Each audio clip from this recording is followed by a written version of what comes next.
या ठिकाणी बैठक आयोजित केली होती।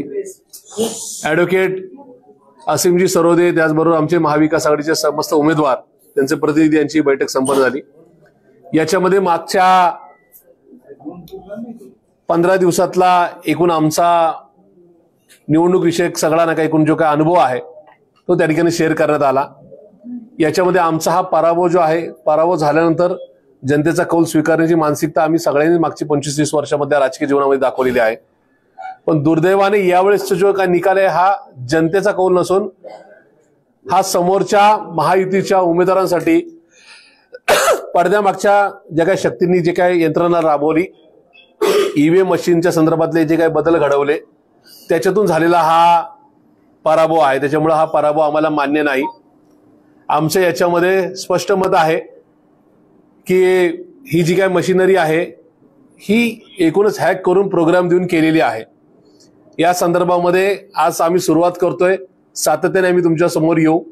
याच्यामध्ये आमचं म्हणणं क्लिअर आहे की पुणे शहर असेल, पुणे जिल्हा असेल किंवा राज्यामधल्या ह्या मशीन्स ह्या प्री प्लॅन करून त्याच्यामध्ये प्रोग्राम देऊन केलेल्या आहेत। याच्यामध्ये साधारणतः 15 ते 25% मतं ही त्याच्यामध्ये सेट करण्यात आली होती। ती सेट करण्यामध्ये ज्या दिवशी मी म्हणजे सुरुवातीला मी दाखवू इच्छितो की तुम्हाला नेमके मला काय सांगायचं, आणि जी रेकॉर्डिंग माझ्याकडे आलेली पुरंदर विधानसभा मतदारसंघाची त्याच्यातल्या अनेक रेकॉर्डिंग पहिली रेकॉर्डिंग मी या ठिकाणी ऐकवणार आहे। ईव्हीएम मशीन म्हणजे 3 मशीनचा एक सेट असतो। कंट्रोल युनिट ज्याच्यावर मत नोंदवलं जातं, बॅलेट युनिट आणि बॅलेट युनिट अर्थात यावरील बटन आपण मत नोंदवण्यासाठी दाबतो, आणि व्हीव्हीपॅट युनिट म्हणजे आपण दिलेल्या मताची चिठ्ठी या यंत्रातून बाहेर पडते। ईव्हीएम मशीन मतदान केंद्रापर्यंत येईपर्यंत फक्त एकच वेळा इंटरनेटच्या संपर्कात येते। ही वेळ असते निवडणूक चिन्ह लोड करण्याची। यात देखील फक्त व्हीव्हीपॅट हे मशीन इंटरनेटला जोडण्यात येतं आणि निवडणूक आयोगाच्या सर्व्हरवरून संबंधित विधानसभा क्षेत्रात उभा असणाऱ्या उमेदवारांचा डेटा चिन्ह स्वरूपात त्यात लोड करण्यात येतो। ती ही एकच जागा आहे जिथं शंका घेण्यास वाव आहे। ती कशी, तर हे सिम्बॉल लोड करताना कोणता कोड वापरण्यात आला आहे हे उमेदवार म्हणून आम्हाला माहिती नसतं। त्या कोडचा नेमका काय वापर होतोय हे देखील आम्हाला सांगण्यात येत नाही। असं देखील असू शकतं की 3 मतं विशिष्ट होतील आणि एक चौथं मत म्हणजे प्रत्येक 3 मताच्या नंतरचं एक चौथं मत एखाद्या विशिष्ट पक्षालाच मिळेल। शिवाय या कोडला असं एक डिझाईन तयार करता येऊ शकतं की ज्या दिवशी विशिष्ट म्हणजे आम्हाला हे लक्षात आलं नाही की आमचं नाही का सिम्बॉल अपलोड करत असताना 20 नोव्हेंबर 2024 तारीख का टाकण्यात आलेली आहे। ती मशीन फक्त सिम्बॉलिक का नाही ठेवण्यात आली, तर त्याचा अर्थ क्लिअर होता की एखाद्या विशिष्ट दिवशी म्हणजे मतदानाच्या दिवशी 20 नोव्हेंबर 2024 या दिवशी सकाळी 9 ते 4 सकाळी म्हणजे आमचं नाही का या राजकीय जीवनामध्ये जे काय अस्तित्व आहे हे मागच्या म्हणजे माझं 27 वर्ष, इथं रमेश दादा असेल किंवा अंकुश अण्णा असेल यांना तर 40-45 वर्ष आले। जस्ट पूर्वी आमच्याकडं पेट्या होत्या त्यावेळेस आम्हाला सकाळी 6 वाजता मतदान केंद्रात जायला लागायचं। ती पेटी उघडून आम्हाला ती उलटी करून दाखवायची की त्या पेटीमध्ये काही मतदान टाकलेलं नाहीये आणि मग आमच्यासमोर ती सील करून तिथं सुरू व्हायचं। ती सिस्टीम आजही आहे। मशीन पेटीच्या जागी मशीन आलेली आहे। त्या मशीनमध्ये त्यांनी सुरुवातीला जो मॉकपोल दाखवला जातो ज्याच्यामध्ये 0 आहे, ती 0 बरोबर आहे, तो 0 सकाळी दाखवतो। ह्या मशीनला जो प्रोग्राम दिलेला आहे तो 20 अख्ख्या महाराष्ट्रासाठी, माझा हडपसर विधानसभा मतदारसंघ यांचा पुणे कॅन्डिडेट तसा राज्यातल्या 288 मतदारसंघाला प्रोग्राम क्लिअर कर दिलाय। ज्या दिवशी त्या मतदान म्हणजे त्या मशीन मधलं मतदान होणार आहे त्या दिवशीचा त्याला 19 तारखेचा पण प्रोग्राम दिलेला नाही, 20चा पण दिलेला नाही किंवा 23चा सुद्धा मतमोजणीचा प्रोग्राम दिलेला नाही। त्यांना फक्त प्रोग्राम चिन्ह अपलोड करताना 20 नोव्हेंबर 2024 दिलाय। सकाळी 9 ते दुपारी 4चा प्रोग्राम सेट केलाय। ज्या मतांची फेरफार होणार आहे ती सकाळी 9च्या अगोदर होणार नाही, ती दुपारी 4च्या नंतर होणार नाही। तर त्याच्यामध्ये विषय क्लिअर आहे की एका विशिष्ट दिवशी म्हणजे मतदानाच्या दिवशी 20 नोव्हेंबर 2024 या दिवशी सकाळी 9 ते दुपारी 4 पर्यंत वरील जे काय ते यंत्र जे आहे, ती मशीन जी आहे किंवा तो दिलेला प्रोग्राम आहे तो तेवढ्या विशिष्ट वेळेतच काम करेल। इतर दिवशी तो नॉर्मल बिहेव करेल, कारण सकाळी मतदानाला सुरुवात करताना मॉकपोल घेणे बंधनकारक असतं। त्यात ईव्हीएम व्यवस्थित काम करत आहे हे दिसणं गरजेचं आहे, म्हणून ही वेळ 9 नंतरची सेट करण्यात येतात आलेली आहे।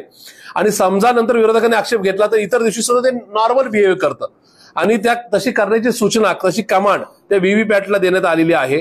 त्यामुळे मतदानाच्या दिवशी झालेला घोळ झालाच नाही हे सिद्ध करायला निवडणूक आयोग मोकळं.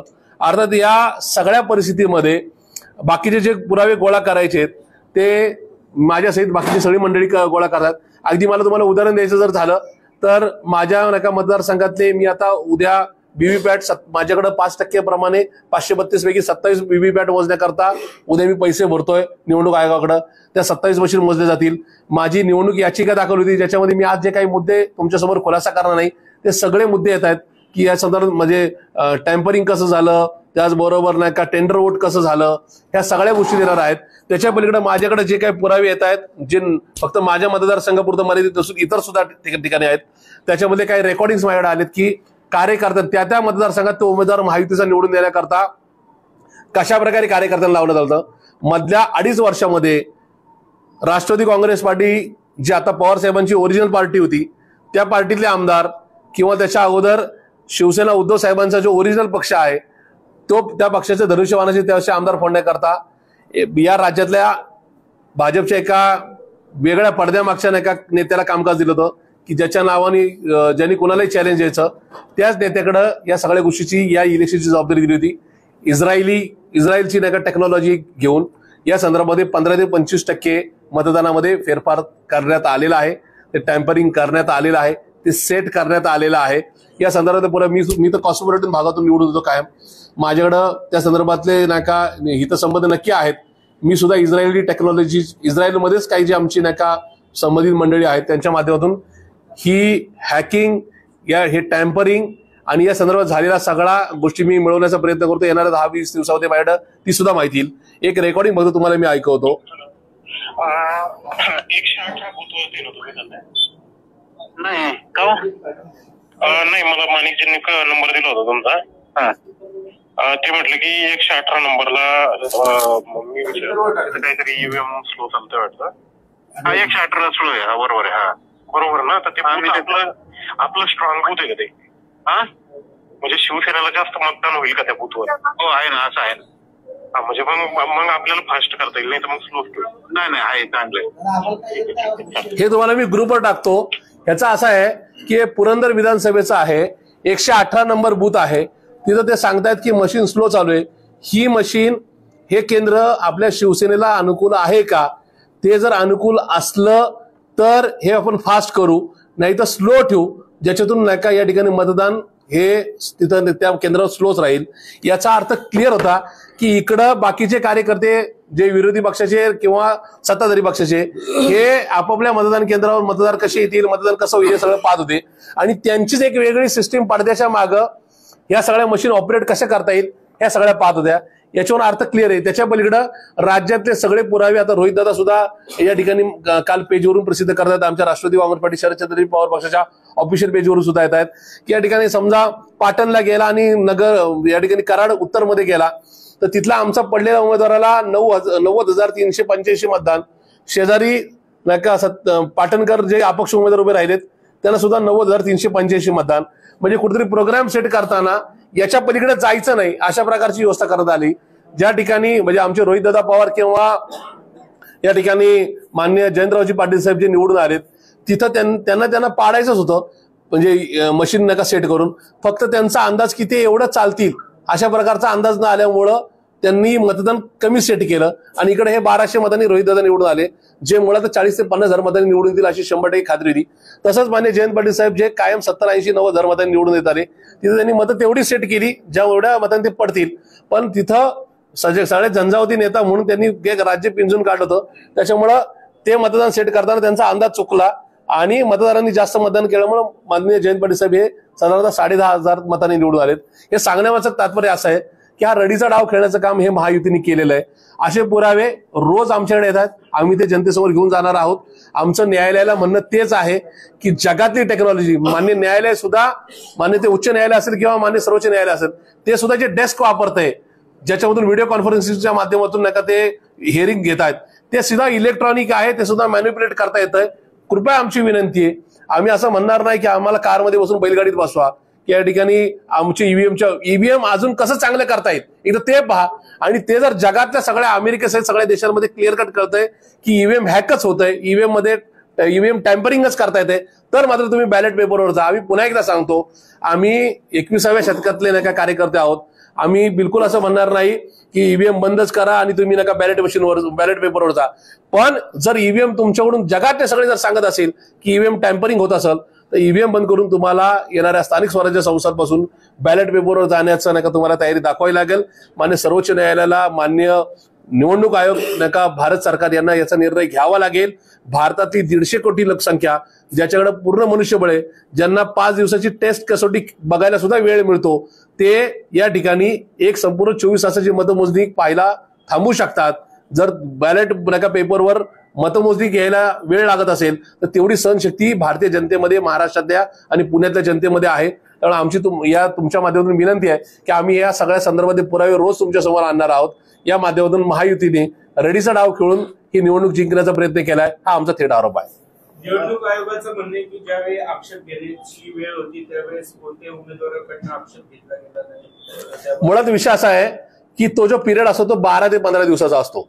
ज्यावेळेस त्या प्रत्येक माझ्या सहित इतर रमेशदादा बागवे बसलेत किंवा इतर कुठल्याही राजकीय पक्षाचे उमेदवार बसलेत, या सगळ्यांना तो काळ कसोटीचा असतो. ज्या काळात आमचं तिकीट अचानक फायनल होणे, आमच्या बरोबरच्या सहकार्याने बंडखोरी करून ती थांबवणे, इतर अपक्षांचे विषय थांबवणे, त्याचबरोबर निवडणूक यंत्रणा उभी करणे, त्यावेळेस आलेलं टेन्शन आणि टेक्निकल पार्ट आम्हाला माहिती नसणं, ह्या दोन गोष्टी वेगवेगळ्या आहेत. कारण मान्य निवडणूक आयोगाने आम्ही जे प्रश्न विचारतो त्या सगळ्या गोष्टीचा खुलासा नक्की करावा. आम्ही तर रोज बोलायचो, मी पुन्हा एकदा सांगतो की इस्रायली टेक्नॉलॉजी याच्यामध्ये वापरण्यात आलेली आहे. ती कोण वापरली, त्या माणसाचं नाव आमच्या समोर आहे.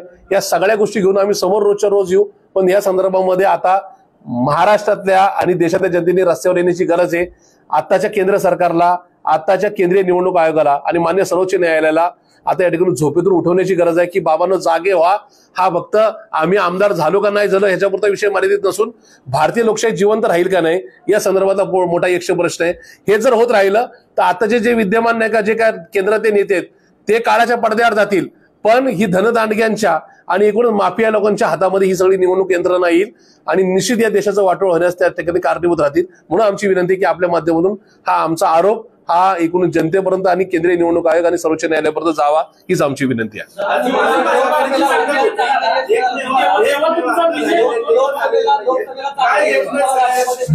असा विषय आहे की बिलकुल नाही, मी पुन्हा एकदा सांगतो, तुमचा एकच उमेदवार आलेला आहे, निवडून तो देखील या ठिकाणी दिसत नाहीये.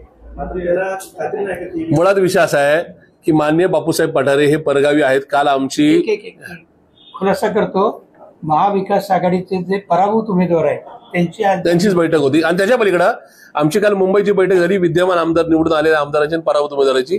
त्या सुद्धा माननीय बापूसाहेब पठारे हे उपस्थित होते. त्यांनी क्लिअर कट कळवलं होतं की निवडून आलं तर त्यांना काही ठिकाणी दर्शन करायला जायचं होतं, तर ते गेले होते. तसा विषय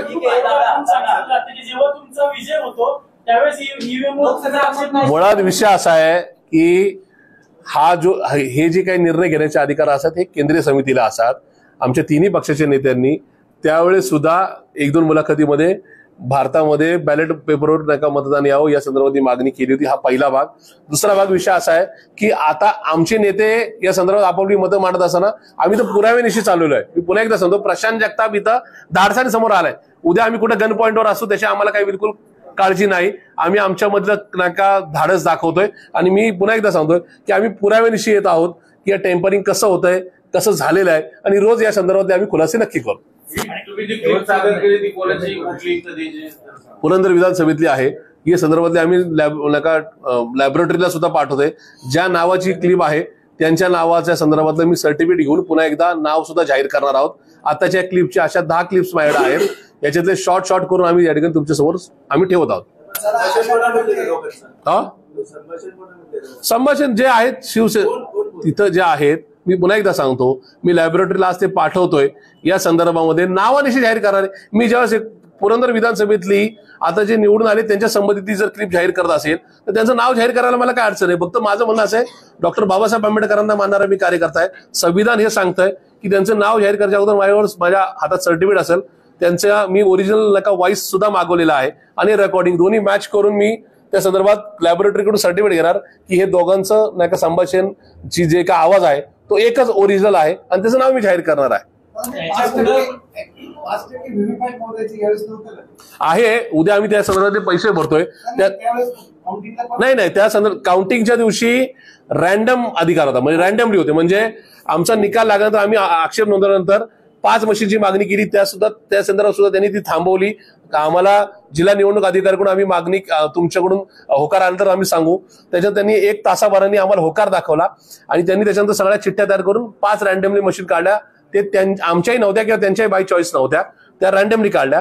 आता आम्ही जे पैसे आज भरतोय काय झालं काय झालं नाही, त्या सेम आल्या. मी पुन्हा एकदा सांगतो, हा त्या मशीन मधला जो विषय आहे, ज्या व्हीव्हीपॅटच्या मशीन आणि नाही का त्याच्यात आलेला काउंट, हा मुळात विषय आमचं म्हणणंच आहे की त्याला ज्या प्रोग्राम दिला त्या मशीनला. मी मतदान केलं, मी बघतोय कोणाला मतदान केलंय. मी पुन्हा एकदा कसं होईल, एक तर माणूस आपल्याला पाहिजे की ज्यांनी मतदान केलंय आणि चिठ्ठी दुसरी आली. खूप सारे राज्यातून बरेच व्हिडिओ आलेत. आपण एवढ्या लोकांनी मतदान केले, आम्ही सुद्धा सांगू, मी केलं, मी सांगतो, मी ज्या उमेदवाराला मतदान केलं त्याची चिठ्ठी पाहिजे. सगळं मान्य आहे प्रशांतजी, पण आमचं म्हणणं क्लिअर आहे की आम्ही आमचे पुरावे घेऊन येतोय ना समोर. आपण इथंच आपला जे मक्कल घेऊ ना. अगदी अगदी अगदी अगदी त्याच्यावरती तारीख पण नसते, नंबर पण असतो. ते नुसतं दिसतं असतं, ते काउंटिंग करायला आम्हाला देतच नाही. ते आमचं म्हणणं आहे की आम्ही दिलेलं ते दाखवा, आम्हाला काउंटिंग करून दाखवा. आक्षेपाला विरोध नाही ना. माझ्या ज्ञानात भरपडा म्हणून मी विचारतोय की एकतर व्हीव्हीपॅट मोजताना रॅन्डम काढलं जातं, बरोबर आहे. तुमच्या समोर चिठ्ठ्या टाकल्या असतील, पुढे 5 मशीन उचलायचे, बरोबर आहे. ते काही तुम्ही मी ठरवलेलं नाही. पण तेवढ्या वेळामध्ये परत त्या चिठ्ठ्या बदलल्या का त्यांनी आतल्या 1 तासाभरात? आमचं म्हणणंच ते आहे की आम्ही प्रोग्राम आरोपाचा आरोप करा, हो त्यांनी 1 तासात 16 दिवस या निवडणूक निर्णय अधिकाऱ्यांनी 1 तासात चिठ्ठ्या बदलल्या. या ठिकाणी आणखी काही मुद्दे आहेत. आता आम्ही बऱ्याचशा गोष्टी आहेत, आम्ही आमच्या याचिकेत दाखल करत आहोत. एक मिनिट, मतदान केल्यानंतर सुद्धा बऱ्याच वेळ ती आवाज येत नव्हता. याचिकेला काय अर्थ नाही, आता लोकांमध्ये जाऊ द्या विषय काय. आम्ही लोकांमध्ये चाललोय, आम्ही ते सांगतोय की लोकसभा उभी करण्याचा आमचा हा प्रयत्न आहे. आंदोलन करणार आहोत. आणि तुम्ही जर असं असेल अण्णा, आता म्हणतात तर असं असेल, आता जे व्हीव्हीपॅट मोजून तरी काय उपयोग आहे, रॅन्डम मध्ये. ठीक आहे, पण असं आहे, प्रोसिजर तर पूर्ण करावी लागेल ना. आम्हाला जो कायद्याने अधिकार दिलाय, आज आम्ही तुमच्या समोर मत मांडून लोकसभा उभी करण्याचा प्रयत्न करतोय. दुसरा भाग, आम्ही व्हीव्हीपॅट उद्या नका मोजण्यासाठी आज पैसे भरून पुढच्या 4 दिवसात व्हीव्हीपॅट मोजून घेतोय. तिसरा भाग, आम्हाला कायद्यानुसार जी रीट दाखल करण्याचा अधिकार आहे, त्याच्यामध्ये इतर जे पुरावे जे आज आम्ही तुमच्यासमोर खुलासा केला नाही, ते आम्हाला संबंधित मान्य उच्च न्यायालय किंवा मान्य सर्वोच्च न्यायालयाच्या समोरच मांडायचे, ते सुद्धा आम्ही मांडत आहोत. याचिका कधी दाखल करणार? आमची पुढच्या आठवड्यात याचिका दाखवली. आज आमचे व्हीव्हीपॅटचे पैसे भरले जातात मान्य जिल्हा निवडणूक अधिकाऱ्यांकडे. त्या संदर्भात माझ्या म्हणजे 5% तो अधिकार असतो. माझ्याकडे 532 मशीन होते, त्यामुळे माझ्याकडे साधारण 27 मशीन माझ्या वाट्याला येतील. तिथला नंबर चॉईस करायचा अधिकार माझा आहे. तर ते नंबर सुद्धा आता आम्ही ह्या मशीनमध्ये काय गडबड झाली, ह्या मशीन आम्ही मोजण्याचा संदर्भात करतोय. त्याच्यातला आणखीन एक खुलासा आम्ही आता आज विचारतो, कारण की आता आमच्याकडे मान्य आसिम सरोदे साहेबांनी तो खुलासा केला आणि तो निश्चित तसा असेल तर त्याचा आम्हाला पुनर्विचार करावा लागेल. तर ते असं सांगतात की 27 मशीन ज्या आमच्यासमोर मोजल्या जातील, त्या इरेज करून परत पुन्हा मागपोल सारख्या त्या ठिकाणी मत टाकून मोजल्या जातील. तसं असेल तर मग आमचा डेटा इरेज होऊन उपयोग नाही. तर त्याचा खुलासा सुद्धा आम्ही जिल्हा निवडणूक अधिकाऱ्याकडून घेतोय. आताच बरं का ईव्हीएम प्रशांत एक मिनिट माधव देशपांडे म्हणून या ईव्हीएम क्षेत्रातले एक अतिशय तज्ञ आहेत. त्यांनी काही गोष्टी आम्हाला सांगितल्या त्या, आणि आपण म्हणतात तसं न्यायालयामध्ये आम्हाला 30 दिवसाची मुदत आहे. व्हीव्हीपॅटच्या बाबतीमध्ये 29 तारखेपर्यंत आहे.